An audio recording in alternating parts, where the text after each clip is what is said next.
Hello students, welcome back to my channel Shubham lecturer. जितने भी student 2023 board exam देने वाले हैं वो इस वीडियो को शुरू से लेकर लास्ट तक देखेंगे, क्योंकि इस वीडियो में मैं लेकर आया हूं क्लास 12 हिंदी का एक वायरल पेपर। सेम ऐसे ही इस बार आपके बोर्ड एग्जाम में पेपर आएगा, तो इस वीडियो को आपको मिस नहीं करना है। और जो हिंदी का पेपर मैं इस वीडियो में लेकर आया हूं, ये एक ऐसा वायरल पेपर है कि इस पेपर से हर साल आपके क्वेश्चंस आते हैं और इस बार भी बहुत सारे ऐसे क्वेश्चन हैं जो इस पेपर से आएंगे। तो वीडियो को शुरू से लेकर लास्ट तक देखिएगा। और अगर आप लोग चाहते हैं कि ऐसे ही मैं इंग्लिश और भी अन्य सब्जेक्ट का वीडियो लाऊं तो इस वीडियो को ज्यादा से ज्यादा लाइक कीजिएगा। अगर आप इस वीडियो को 10,000 लाइक तक पहुंचा देंगे तो मैं बहुत जल्द आप लोगों के लिए इंग्लिश का भी एक ऐसा वायरल पेपर लेकर आऊंगा जो आपके बोर्ड एग्जाम के लिए बहुत ही हेल्पफुल होगा। तो देखिए स्टूडेंट, प्रतिदर्श प्रश्न पत्र 2023 आपका है, ठीक है, क्लास 12 हिंदी। समय आपके पास रहेगा 3 घंटे 15 मिनट। पूर्णांक आपका रहेगा 100 नंबर का, ठीक है। आपका मॉडल पेपर भी आ चुका है, वही मॉडल पेपर ये है, ठीक है। आगे देखिए, सबसे पहले हमारा खंड का रहेगा, यानी कि जो हिंदी का पेपर है वो 2 भागों में डिवाइड रहेगा, खंड का और खंड खा, ठीक है। अब ये वीडियो बहुत ज्यादा इंटरेस्टिंग है क्योंकि इसमें मैं आपको सॉल्यूशन भी बताऊंगा, यानी कि क्वेश्चन का आंसर भी बताऊंगा। तो ध्यान से समझिएगा क्योंकि आपके पास टाइम नहीं है, तैयारी आपको अच्छे से करनी है और हिंदी में 95 प्लस लेकर आना है, तो क्यों ना तैयारी की जाए, ठीक है। तो खंड का में आपका सबसे पहला जो क्वेश्चन होगा, इसमें 5 बहुविकल्पीय प्रश्न रहेंगे, एक एक नंबर के 5 क्वेश्चन, टोटल आपको 5 क्वेश्चन दिए जाएंगे। जैसे देखिए, फर्स्ट क्वेश्चन क्या है, शिक्षा का उद्देश्य निबंध के लेखक हैं। बताइए शिक्षा का उद्देश्य निबंध के लेखक कौन है?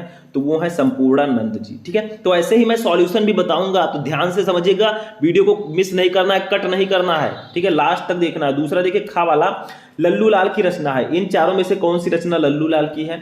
तो वो है हमारा प्रेम सागर, ठीक है, सेकंड ऑप्शन राइट होगा। ऐसे देखिए, हमारा तीसरा क्वेश्चन होगा, पर्दा कहानी के लेखक हैं, तो यशपाल जी हैं, हमारा घा वाला ऑप्शन राइट होगा, ठीक है। ऐसे ही आपको सही ऑप्शन पर टिक करना होगा।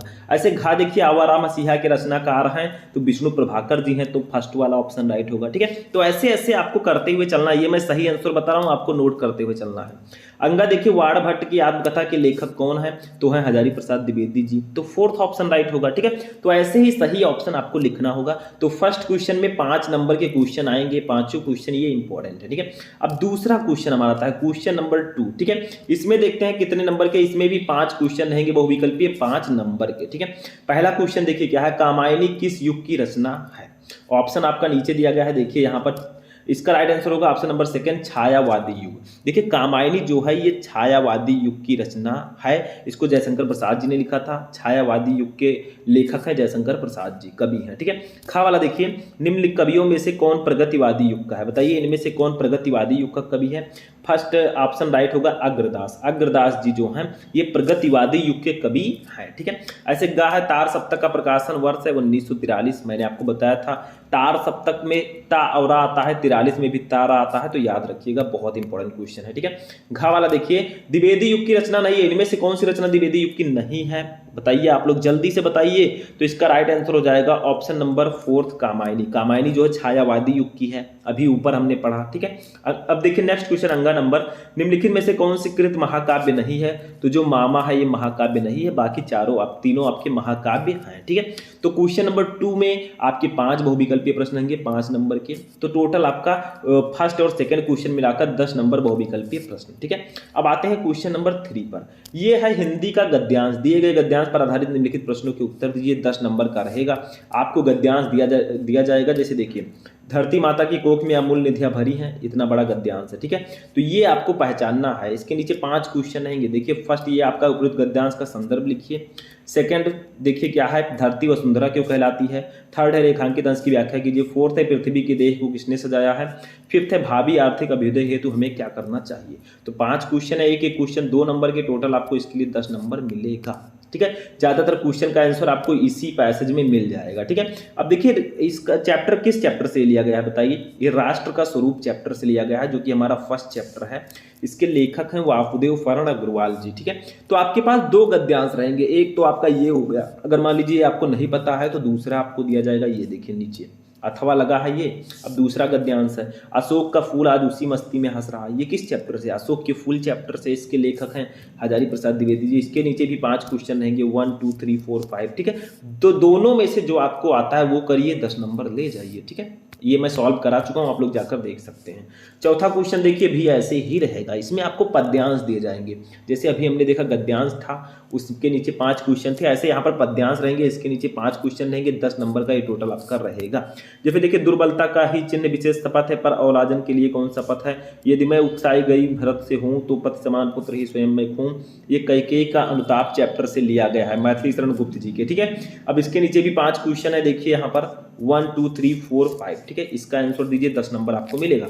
मान लीजिए क्वेश्चन आपको नहीं पता है, अथवा लगा है, ये वाला आप कर लीजिए। ठीक है, नीचे वाला क्वेश्चन देखिए, ये लज्जाशील पतिंग महिला जो कहीं दृष्टि आवे होने देना विकृत वसना को न तो सुंदरी को जो थोड़ी सी श्रमिक हुआ हो ले ग्राम को ना होठों की और कमल मुख की मिलानताएं मिटाना। ये 10 नंबर का ये भी रहेगा। जो आपको पता है वो आप कर सकते हैं। ये आपके पवन दूतिका चैप्टर से है, जिसके कवि हैं अयोध्या सिंह उपाध्याय हरिओत जी। इसके नीचे भी 5 क्वेश्चन रहेंगे, 1 2 3 4 5। ठीक है, ये आप कर सकते हैं, 10 नंबर आपके इसके लिए मिलेगा। तो ऊपर का पोर्शन बहुत ही ज्यादा ईजी है। ठीक है, अब आते हैं अपने नेक्स्ट टॉपिक पर, क्वेश्चन नंबर 5। ठीक है, देखिए क्या है, क्वेश्चन नंबर 5 पर आते हैं। देखिए क्वेश्चन नंबर 5 हमारा है, निम्नलिखित में से किसी एक लेखक का साहित्यिक परिचय देते हुए उनकी रचना का उल्लेख कीजिए। ठीक है, 5 नंबर का ये रहेगा। देखिए इसके नीचे 5 लेखक हैं, कौन कौन से? शब्द सीमा आपका 80 शब्द, यानी कि आपको जो साहित्यिक परिचय लिखना है वो 80 वर्ड्स में लिखना है, 80 शब्दों में। ठीक है, देखिए जैसे डॉक्टर आचार्य हजारी प्रसाद द्विवेदी, APJ अब्दुल कलाम, वासुदेव शरण अग्रवाल, तीनों में से जिसका भी आपको जीवन परिचय पता है, साहित्यिक परिचय, वो आप लिख सकते हैं। ठीक है, यही आपको वहाँ पर लिखना होगा। तीनों में से जिसका पता है उसको लिखिए, 80 शब्दों में लिखिए और 5 मार्क्स ले जाइए। ठीक है, तो ये तो हो गया लेखकों का जीवन परिचय। अब खा वाला इसमें है कवियों का जीवन परिचय। देखिए किसका जीवन परिचय? कवि। निम्नलिखित में से किसी एक कवि का साहित्यिक परिचय देते हुए उनकी प्रमुख कृतियों पर प्रकाश डालिए। 5 नंबर का ये भी रहेगा। जैसे आपका तीन ऑप्शन रहेगा, मैथिली शरण गुप्त, सुमित्रानंद पंत, रामधारी सिंह दिनकर। इसमें नाम चेंज हो सकता है, जैसे जयशंकर प्रसाद दिया जा सकता है, महादेवी वर्मा। ठीक है, तो ये आपका 80 वर्ड में इसको भी लिखना होगा, 5 मार्क्स का ये भी रहेगा। तो जीवन परिचय टोटल 10 नंबर के रहेंगे गद्य और पद्य से। ठीक है, अब आते हैं नेक्स्ट टॉपिक पर, क्वेश्चन नंबर 6 पर। देखिए ये कहानी हमारी, बहादुर अथवा पंचलाइट कहानी के उद्देश्य पर प्रकाश डालिए। 5 नंबर। ठीक है, तो इसमें आपको क्या करना है, बहादुर कहानी या फिर पंचलाइट कहानी का उद्देश्य लिखना है। अब मान लीजिए नहीं पता है, ये आपको 80 शब्दों में लिखा है, तो अथवा लगा है। देखिए अथवा लगा है, ध्रुव यात्रा कहानी की कथा वस्तु अपने शब्दों में लिखिए। यानी कि तीनों में से सिर्फ एक ही लिखना है, चाहे आप बहादुर कहानी का उद्देश्य लिखिए, चाहे पंचलाइट कहानी का उद्देश्य लिखिए, या फिर ध्रुव यात्रा कहानी की कथा वस्तु लिखिए। तीनों में से सिर्फ एक ही करना है, 5 नंबर आपको मिलेगा। ठीक है, नेक्स्ट देखिए 7 नंबर, स्वपठित खंड काव्य के आधार पर किसी एक खंड के एक प्रश्न का उत्तर दीजिए। यानी कि जो आप में खंड काव्य है, देखिए अलग अलग डिस्ट्रिक्ट में अलग अलग खंड काव्य होते हैं। जैसे किसी में श्रवण कुमार होगा, किसी में रश्मि रथी होगा, किसी में मुक्त यज्ञ होगा, किसी में त्यागपति होगा। देखिए त्यागपति, अब यहाँ पर दिया गया है, एक मैं बता देता हूँ। देखिए त्यागपति खंड काव्य की कथा वस्तु संक्षेप में लिखिए। ठीक है, ये आपको लिखना है। मान लीजिए नहीं पता तो अथवा लगा है, यहाँ पर आप लिख सकते हैं, त्यागपति खंड काव्य के आधार पर हर्षवर्धन का चरित्र चित्रण कीजिए। तो दोनों में से किसी एक को आप कर सकते हैं, 5 मार्क्स क्लियर हो जाएगा। ठीक है, आपके डिस्ट्रिक्ट में अलग अलग होगा, किसी में आलोक वृत्त है, किसी में सत्य की जीत है, तो ये आपका हो जाएगा। तो यहाँ पर हमारा खंड का फिनिश होता है, 50 नंबर का पेपर हम सॉल्व कर चुके हैं। ठीक है, अब आते हैं खंड खा पर। खंड खा में हमारा रहेगा हिंदी, संस्कृत, हिंदी व्याकरण, ये सब। ठीक है, तो खंड खा में जो हमारा क्वेश्चन नंबर 8 है, इसको समझिए। ठीक है, क्वेश्चन नंबर 8 हमारा है, ये संस्कृत का गद्यांश है। दिए गए संस्कृत गद्यांशों में से किसी एक का ससंदर्भ हिंदी में अनुवाद कीजिए। 7 नंबर का ये रहेगा। ठीक है, इसमें आपको 2 गद्यांश दिए जाएंगे। सबसे पहला ये हो गया महामना विद्वान वक्ता। ठीक है, ये आपको इसको क्या करना है, इसका पहले संदर्भ लिखना है कि ये महामना मालवीय चैप्टर से लिया गया है, और फिर इसका हिंदी अनुवाद लिखना है। मान लीजिए आपको नहीं पता है तो अथवा लगा है, आप ये वाला कर सकते हैं, नीचे वाला देखिए ये। ठीक है, ये वाला कर दीजिए, हंस राजा तदेव परिसर मध्यम। ठीक है, इसको कर सकते हैं। तो दोनों में से जो पता उसको आपको सॉल्व करना है। अब आते हैं हिंदी पद्यांश पर। जो श्लोक है, दिए गए पद्यांशों में से किसी एक का ससंदर्भ हिंदी में अनुवाद कीजिए। 7 नंबर का ये आएगा। इसमें भी 2 रहेगा। जैसे देखिए एक ऊपर है, ना मे रोचते भद्रम उलूकस्य विशेषणम आकुर्धस्य मुखम पश्चिम कथत क्रुद्धो भविष्यति। ठीक है, ये आपका है। ये नहीं पता है तो अथवा लगा है, परोक्षे कारहंतारम प्रत्यक्ष प्रियवादनम वजिता दृश्यमित्र विष्कुंभम पयोमुखम, इसको कर सकते हैं। ठीक है, 7 मार्क्स का ये आपका रहेगा। तो दोनों में से किसी एक को करना है, ससंदर्भ हिंदी में अनुवाद किस चैप्टर से लिया गया है। तो इसमें याद रखिए, आपका जो सुभाषित रत्नानी चैप्टर है ये सबसे ज़्यादा इंपॉर्टेंट है, और इससे आपके पद्यांश या श्लोक आने के चांसेस बहुत ज़्यादा हैं। अब आते हैं क्वेश्चन नंबर 9 पर। क्वेश्चन नंबर 9 है निम्नलिखित मुहावरों में से, अब आ गया हमारा हिंदी व्याकरण, ठीक है। निम्नलिखित मुहावरों में से किसी एक का अर्थ लिखकर वाक्य प्रयोग कीजिए। यानी कि आपको 4 मुहावरे दिए गए हैं या लोकोक्ति, इसमें से किसी एक का अर्थ लिखकर आपको वाक्य प्रयोग करना है, ठीक है। समझ में आया? तो ये आपका हो जाएगा, जैसे दाल में काला होना, कुछ गड़बड़ होना, ठीक है, टका सा जवाब देना, स्तब्ध रह जाना, तो ये सब आपको यहाँ पर लिखना होगा। 2 नंबर आपको मिलेगा, सिर्फ एक ही आपको करना है चारों में से, ठीक है। ये हो गया। अब आते हैं संधि विच्छेद पर। देखिए क्वेश्चन नंबर 10 का है निम्नलिखित शब्दों के संधि विच्छेद के सही विकल्प का चयन कीजिए। जैसे पहला देखिए तथापि का संधि विच्छेद है, इसका सही आंसर क्या होगा? तथा धन अपि, बी वाला राइट होगा। तो ऐसे ही आपको सही आंसर लिखना होगा, 1 नंबर मिलेगा। 3 क्वेश्चन रहेगा संधि विच्छेद का। ऐसे दूसरा देखिए क्या है, परमेश्वरा का संधि विच्छेद क्या होगा? तो इसका राइट आंसर हो जाएगा ऑप्शन नंबर सी, ठीक है। परमेश्वरा का संधि विच्छेद होगा परम धन ईश्वरा, ठीक है। ऐसे आपको सही आंसर लिखना होगा। ऐसे तीसरा देखिए गायिका का संधि विच्छेद है, गायिका का हो जाएगा गय धन अकह, तो सी वाला ऑप्शन राइट होगा। तो ऐसे ही आपको संधि विच्छेद में सही आंसर चूज करके लिखना है, 3 मार्क्स आपको मिलेगा, ठीक है। खा वाला देखिए क्या है, दिए गए निम्नलिखित शब्दों की विभक्ति और वचन है। आपको इसमें क्या करना है, विभक्ति और वचन पहचानना। जैसे देखिए फर्स्ट क्वेश्चन है आत्मनः में कौन सी विभक्ति है, कौन सा वचन है? आपके पास 4 ऑप्शन रहेंगे। ए है षष्ठी विभक्ति एक वचन, बी है सप्तमी विभक्ति एक वचन, सी है पंचमी विभक्ति एक वचन। तो इसमें देखिए 2 ऑप्शन राइट है। एक चीज ध्यान रखिएगा, इसमें 2 ऑप्शन राइट दे दिया गया है। एक है षष्ठी विभक्ति एक वचन और एक है पंचमी विभक्ति एक वचन, ठीक है। दोनों ऑप्शन राइट दे दिए गए हैं, लेकिन एग्जाम में आपके सिर्फ एक ही ऑप्शन राइट होगा, ठीक है, ये ध्यान रखिएगा। बट इसमें दोनों सही है तो हमें दोनों तो करना ही होगा, ठीक है। तो हमारा फर्स्ट भी सही है और हमारा डी भी सही है, ए और डी दोनों, ठीक है। बट ऐसा एग्जाम में नहीं होगा। दूसरा देखिए नाम नान में विभक्ति और वचन है, नाम नान में कौन सी विभक्ति है, कौन सा वचन है? तो इसका राइट होगा षष्ठी विभक्ति बहुवचन, सी वाला ऑप्शन राइट होगा, ठीक है। तो 2 नंबर के विभक्ति और वचन हमारे आएंगे। अब देखिए चलते हैं प्रश्न नंबर 11 पर। निम्नलिखित शब्द युग्मों का सही अर्थ चयन करके लिखिए। यानी कि शब्द युग्म है ये। जैसे फर्स्ट देखिए वसन व्यसन, इसका सही अर्थ बताना है। वसन जो पहले उसका अर्थ पहले होगा, जो बाद में उसका अर्थ बाद में होगा, ठीक है। तो देखिए इसमें कौन सा ऑप्शन राइट होगा? इसका सी वाला ऑप्शन राइट होगा, वस्त्र और आदत। वसन का मतलब वस्त्र, व्यसन का मतलब आदत, ठीक है। तो सी वाला ऑप्शन राइट होगा। स्टूडेंट ऐसे ही हमारा सेकंड क्वेश्चन है अंबुज अम्बुद्र, ठीक है। तो इसका सही अर्थ क्या होगा? जो पहले उसका अर्थ पहले होगा, जो बाद में उसका अर्थ बाद में होगा। तो इसका ऑप्शन नंबर बी राइट होगा, जल और कमल। अंबुज का मतलब जल, अम्बुद का मतलब कमल, तो जल और कमल इसका राइट आंसर होगा। तो इसमें कुछ है ही नहीं, ठीक है, ध्यान से समझना है। अब नेक्स्ट वाला हमारा देखिए क्वेश्चन नंबर 11 का खा।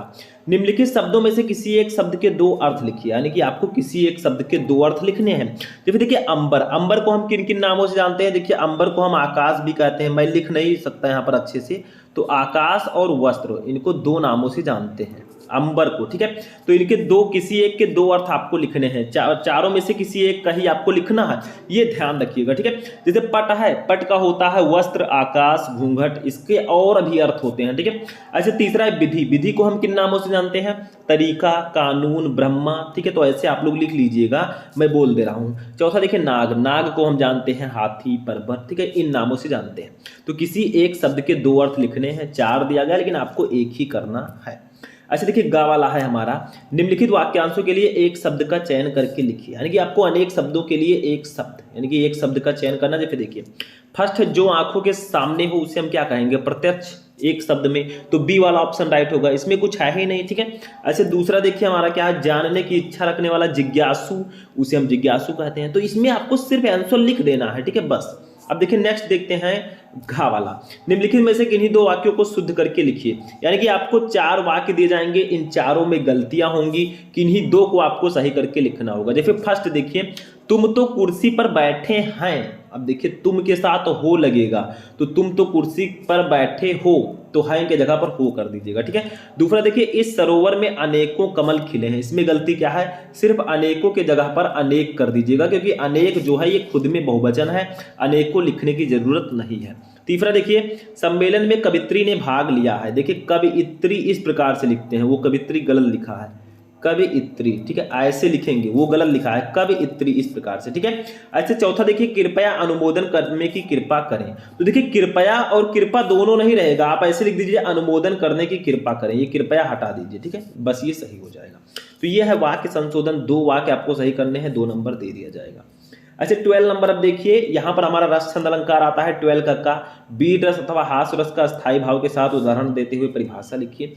यानी कि रस में आपको 2 रस दिए जाएंगे, किसी एक को परिभाषा के साथ उदाहरण लिखना है 2 नंबर, ठीक है। ऐसे अलंकार में 2 अलंकार दिए जाएंगे, किसी एक को आपको परिभाषा के साथ उदाहरण लिखना है 2 नंबर। ऐसे आपको रस दिए जाएंगे रस कह रहा हूं मैं, छंद, दोहा या सोरठा दिया जाएगा छंद, इसमें से किसी एक को आपको करना है 2 नंबर, ठीक है। तो 6 नंबर आपका क्लियर हो जाएगा। अगर आप लोग 6 नंबर क्लियर करना चाहते हैं तो मैं पहले भी बता चुका हूं, रस छंद अलंकार का एक वीडियो में बना चुका हूं, तीनों को एक ही वीडियो में, जाइए यूट्यूब पर सर्च कीजिए रस छंद अलंकार शुभम लेक्चरर, आपको वीडियो मिल जाएगा। 6 नंबर तुरंत पक्का कर लीजिए, इसमें कोई डाउट नहीं है, ठीक है। नेक्स्ट देखिए 13 नंबर पत्र है, बैंक में खाता खोलने के लिए बैंक प्रबंधन को आवेदन पत्र लिखिए 6 नंबर। मान लीजिए आपको नहीं पता अथवा लगा है, ये वाला लिख सकते हैं। शहर में फैली संक्रामक बीमारी की तरफ जिलाधिकारी का ध्यान आकर्षित करते हुए आवेदन पत्र, दोनों में से किसी एक को लिखेंगे 6 नंबर मिल जाएगा। नेक्स्ट 14 नंबर लास्ट टॉपिक हमारा, निम्नलिखित विषयों में से किसी एक पर अपनी भाषा शैली में निबंध लिखिए। आपके पास 5 टॉपिक दिए जाएंगे, जैसे फर्स्ट है आतंकवाद, देश में बेरोजगारी की समस्या, सेकंड है आतंकवाद की समस्या और समाधान, थर्ड है वृक्षारोपण का महत्व, फोर्थ है विद्यार्थी और राजनीति, फिफ्थ है देश की समृद्धि और विकास में समाचार पत्रों की भूमिका। इन चारों में से 5 में से किसी एक पर आपको निबंध लिखना है, 9 नंबर सीधे सीधे दे दिया जाएगा। तो आप लोग निबंध लिखना सीख जाइए, ठीक है, मैंने पहले भी बता दिया है।